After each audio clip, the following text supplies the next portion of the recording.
Hello everyone, welcome back to my channel. तो आज बनाएंगे हम अफ़गानी सलवार, जो कि ना आगे से लटकने वाली है और ना ही पीछे से उठने वाली है। आपकी दोनों ही प्रॉब्लम सॉल्व हो जाएंगी ये वीडियो देखने के बाद। तो वीडियो पूरी देखनी है तभी समझ में आएगी आपको। और इस सलवार को बनाने के लिए मैंने फैब्रिक लिया है 2 मीटर। तो आइए इसकी कटिंग और स्टिचिंग स्टार्ट करते हैं। अब मैंने यहाँ पे ना फैब्रिक को लंबाई में 2 फोल्ड करके बिछाया हुआ है। इस फैब्रिक की टोटल विड्थ है 42 इंच यानी कि अर्ज। और इसको मैंने ओपन साइड दूसरी तरफ रखा है और बंद साइड अपनी तरफ रखा है। अब जितना भी हमारा 2 मीटर हमारे पास फैब्रिक है, मैंने इसी तरीके से 2 फोल्ड करके बिछाया हुआ है। अब हमें इस फैब्रिक को इस तरीके से 4 फोल्ड कर लेना है। और ये बंद साइड हमारी तरफ रहे फैब्रिक की और ओपन साइड दूसरी तरफ। अब नीचे से इस फैब्रिक को इकसार कर लेना है बिल्कुल। अभी हमारा फैब्रिक 4 फोल्ड में बिछा हुआ है। बंद साइड हमारी तरफ है फैब्रिक की और ओपन साइड दूसरी तरफ है। अब हमें अफ़गानी सलवार बनाते हैं हम, तो जो हमारी नॉर्मल सलवार होती है उससे हम लगभग 1 या 1.5 इंच कम करते हैं, जो हमारी सेमी पटियाला सलवार होती है उससे। तभी हमारी सलवार थोड़ी सी खड़ी खड़ी रहती है, अच्छा लुक आता है। तो आप सेमी पटियाला सलवार से अपनी जो अफ़गानी सलवार बनाते हो हमेशा 1 या 1.5 इंच कम किया करो, तभी उसका अच्छा लुक आएगा। अफ़गानी सलवार में ना हम पोंचा पट्टी अलग से ऐड करते हैं। तो मैं यहाँ पे 2.5 इंच पोंचे की चौड़ाई रखूँगी। तो इस तरीके से नीचे की तरफ मैंने 2.5 इंच निकाल दिया है, आधा इंच का मार्जिन का निशान लगाते हुए। अब अपनी सलवार का लंबाई का निशान लगा लेना है। तो मेरी टोटल लंबाई थी सलवार की 36 या 36.5 इंच। तो मैंने उसमें से 1.5 इंच माइनस किया है, तो मैंने 35 इंच पे निशान लगाया है, 1.5 इंच माइनस करके। अब यहाँ पे इलास्टिक के लिए ऊपर की तरफ निशान लगा लेना है। 2 इंच में इलास्टिक के लिए निशान लगा रही हूँ। अब इन निशान को सीधा कर लेंगे स्केल की हेल्प से। अब यहाँ पे हम ऊपर की तरफ हिप्स की फिटिंग के निशान से लगा लेंगे।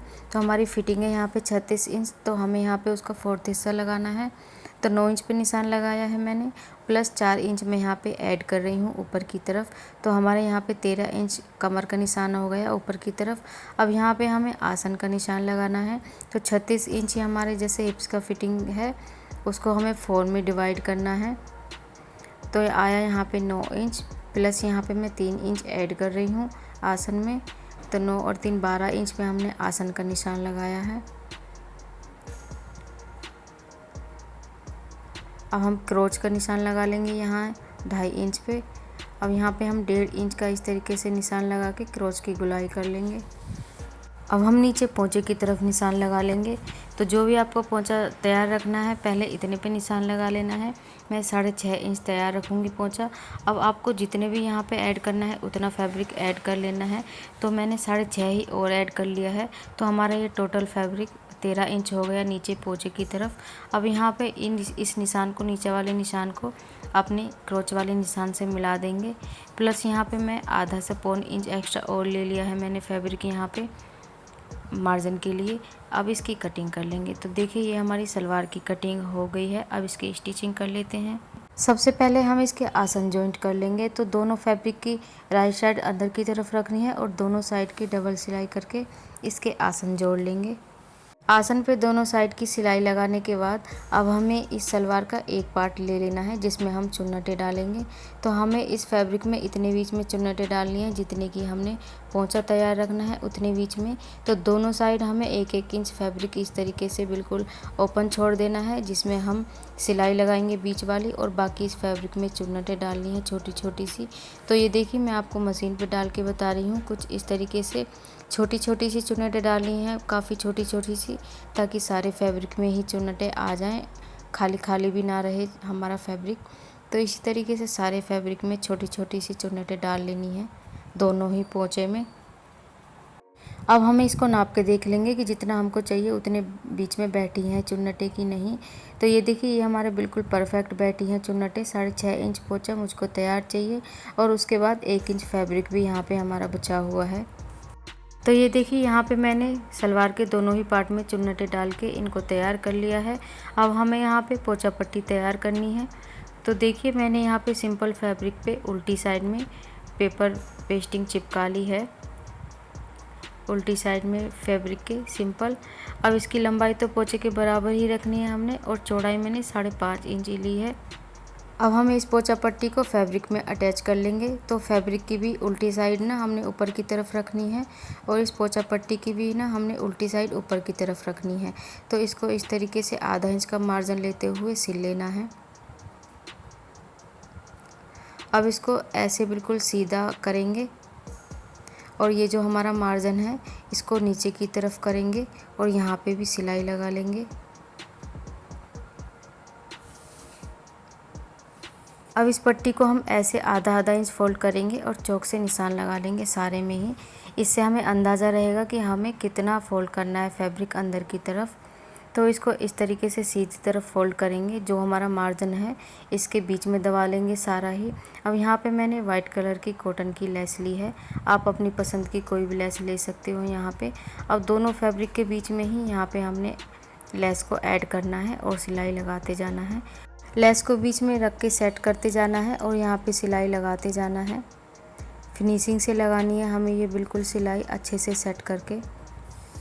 अब ये लेस हम पोंचे के नीचे की तरफ भी लगा लेंगे। तो इस लेस को नीचे की तरफ रखना है पोंचे के इस तरीके से और बिल्कुल इतनी ही बाहर निकालनी है हमें ये लेस जितनी हमने ऊपर की तरफ निकाली है। तो ऐसे ही बिल्कुल इसको भी सेट करके स्टिच कर लेना है। देखिए हमारे दोनों ही पोंचे बनके तैयार हो गए हैं बिल्कुल। आप चाहे तो इसमें बीच में डिज़ाइंस वगैरह भी कुछ बना सकते हो, पर मैंने इसको ऐसे ही सिंपल छोड़ा हुआ है। अब हम लगा लेंगे पोंचे की गुलाई का निशान। तो मैंने सलवार को उल्टा किया हुआ है, 6.5 इंच में मैंने पोंचे की गुलाई का निशान लगाया है। अब यहाँ 1 से 1.25 इंच का मार्जिन लेते हुए सारे में इस तरीके से निशान लगा लेना है और सिलाई लगा के इसको तैयार कर लेंगे डबल सिलाई लगा के। अब मैं आपको बताऊंगी कि हमारी अफ़गानी सलवार हमारे पोंचे के ऊपर क्यों लटकती है। तो ये देखिए, ये जो हमारी सलवार का बिल्कुल सेंटर पॉइंट होता है, इसको इस तरीके से फोल्ड कर लेंगे हम, दोनों को बिल्कुल सेट करके बिछा लेंगे। ये बिल्कुल सेंटर वाली जो लाइन होती है सलवार की, ये ना हमारी लंबी बैठती है, इसीलिए ये हमारी लटकती है पोंचे के ऊपर। तो हमें इसको छोटा करना होता है थोड़ा सा। चारों फैब्रिक इकसार करने के बाद हम यहाँ पे 1 से 1.5 इंच डाउन करेंगे। आप 1.5 इंच भी कर सकते हो अगर आपकी सलवार ज़्यादा लटकती है तो। इस तरीके से आड़ा करके थोड़ा सा निशान लगा लेंगे, आसन तक आड़ा करते जाएंगे इस निशान को और इसको कट कर लेंगे। इससे लगाने के बाद आपकी प्रॉब्लम सोल्व हो जाएगी, ना आगे से लटकेगी सलवार और ना ही पीछे से उठेगी। मैंने यहाँ पे सलवार को सीधा करके बिछा लिया है। तो यहाँ पे मैंने आधा इंच फैब्रिक को पहले ही सारे में फोल्ड कर लिया है। अब मैंने इलास्टिक ली है, जो भी आपकी फिटिंग होती है उसमें से 5 से 6 इंच माइनस कर लेना है। तो मैंने 15 इंच इलास्टिक की चौड़ाई ली है और इसको बीच से स्टिच कर लिया है। इसके जॉइंट को मैंने स्टिच कर लिया है। अब इस इलास्टिक को इस तरीके से रखना है, ऐसे रखना है और यहाँ पे सिलाई लगाते जाना है। तो देखिए कुछ इस तरीके से हम मशीन पे इस इलास्टिक को इसमें ऐड कर लेंगे, मतलब सिल लेंगे। तो इलास्टिक को ऐसे खींचते जाना है और सिलाई लगाते जाना है। सिलाई हमें बहुत ध्यान से लगानी है, हमारी इलास्टिक पे ना चले। तो इस तरीके से सारी गैदर्स को पीछे करते जाना है और सिलाई लगाते जाना है। तो ये देखिए हमारी इलास्टिक लग गई है बिल्कुल यहाँ पे अच्छे से सेट होके। अब सारी गैदर्स को इक्वल करना है इस तरीके से घुमा घुमा के और यहाँ पे सेंटर में हमने खींच खींच के इस तरीके से सिलाई लगा लेनी है सारे ही इलास्टिक में। ये देखिए हमारी अफ़गानी सलवार बनके हो गई है बिल्कुल तैयार। अगर आप मेरे बताए तरीके से बनाओगे तो आपकी सलवार ना ही तो कभी पोंचे पे लटकेगी और ना ही पीछे से उठेगी। तो उम्मीद करती हूँ आज की वीडियो आपको अच्छी लगी होगी और समझ आई होगी। अगर वीडियो अच्छी लगी हो, यूज़फुल लगी हो, वीडियो को कर दीजिए लाइक और मेरे चैनल को कर लीजिए सब्सक्राइब फॉर मोर वीडियोज़। तो मिलते हैं किसी और एक वीडियो में, बाय बाय।